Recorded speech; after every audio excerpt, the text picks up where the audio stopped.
보는 문, 사랑하는 아이들아, 오늘 우리는 신비로운 여행을 떠날 거야. 바로 우리 눈에 대해 깊이 탐구하는 여행이란다. 너희는 아마 이렇게 생각할 수도 있겠지. 에이, 눈이야 그냥 보는 거잖아요. 잘 보이는데 뭐가 특별해요? 하지만 사실 이 눈 속에는 아주 큰 비밀이 숨겨져 있단다. 부처님께서는 그것을 안근, 즉 보는 문이라고 부르셨단다. 그리고 우리가 그것을 바르게 이해하면 새로운 세상이 열리고 깨달음의 길로 더 멀리 나아갈 수 있게 된단다. 아이들아, 잠시 조용히 앉아서 눈을 감아보렴. 눈을 감으면 세상이 금세 어두워지지? 그러다가 눈을 뜨면 나무의 푸른 잎, 햇살의 황금빛, 부모님의 얼굴, 친구들의 모습이 뚜렷하게 나타난단다. 그렇다면 과연 눈이 스스로 본다고 할 수 있을까? 많은 사람들은 대답하지. 그럼 눈이 다 보는 거잖아요. 하지만 아이들아, 부처님께서는 눈은 단지 물질적인 기관일 뿐 스스로 아는 힘은 전혀 없다고 하셨단다. 그렇다면 진짜 보는 힘은 어디에서 올까? 오늘 우리는 바로 그것을 함께 참고할 거야. 화엄경에서 부처님은 육근, 즉 6가지 몸의 문에 대해 말씀하셨어. 눈, 귀, 코, 혀, 몸, 뜻. 이 6가지가 모두 세상과 연결되는 창문과 같단다. 눈은 보게 하고, 귀는 듣게 하고, 코는 냄새 맡게 하고, 혀는 맛을 느끼게 하고, 몸은 감촉을 알게 하고, 뜻은 생각하고 분별하게 하지. 하지만 아이들아, 이 6근 자체는 아무것도 알지 못한단다. 그것들은 단지 도구일 뿐이야. 마치 카메라가 사진을 찍을 수 있지만 스스로는 예쁜지 못생겼는지 전혀 알 수 없는 것과 같지. 아는 힘은 카메라가 아니라 카메라를 잡고 있는 사람에게 있잖아. 우리 눈도 똑같단다. 그저 살로 이루어진 공 같은 것일 뿐 흰 자위, 검은 자위, 핏줄, 신경 전부 땅, 물, 바람, 불의 요소가 모여서 이루어진 것뿐이야. 눈알만 덩그러니 있다고 해서 볼 수 있는 게 아니란다. 인형의 눈을 생각해보렴. 열려있지만 아무것도 보지 못하지. 그렇다면 우리를 정말 보게 해주는 건 무엇일까? 바로 마음이란다. 잘 생각해보렴. 우리가 깊이 잠들었을 때 눈은 그대로 있지만 아무것도 보지 못하지. 또는 어떤 사람이 수술로 시신경이 손상되면 눈이 있어도 보지 못해. 이건 무엇을 보여주니? 눈은 보는 것이 아니라 단지 마음이 드러나는 창문이라는 사실이야. 그런데 대부분의 사람들은 착각한단다. 눈이 본다, 귀가 듣는다, 코가 맞는다 하고 말이지. 이 착각 때문에 집착이 생기고 괴로움이 따라오는 거야. 부처님께서는 바로 이 잘못을 바르게 보라고 하셨단다. 아이들아, 진짜 보는 힘은 모양도 없고 색깔도 없고 눈에 갇히지도 않아. 우리가 꿈을 꾸는 걸 생각해 보렴. 눈은 감겨 있지만 산과 바다, 가족과 친구들이 또렷하게 보이지 않니? 그럼 그때 보는 힘은 어디서 온 걸까? 이건 분명히 보여주고 있단다. 보는 힘은 눈에서만 나오지 않는다는 것을.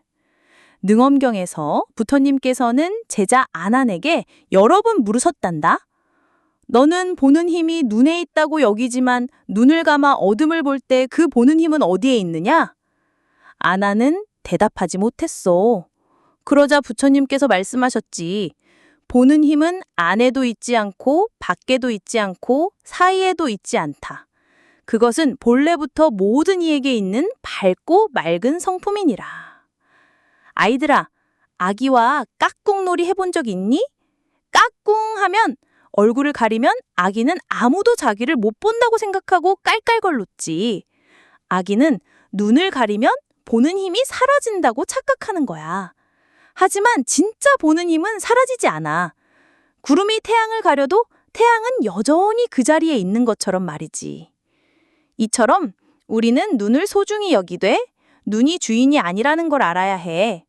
눈은 단지 창문일 뿐 창문이 부서지면 세상이 희미해질 수 있지만 참된 보는 힘, 즉, 본래의 깨달음은 결코 사라지지 않는단다.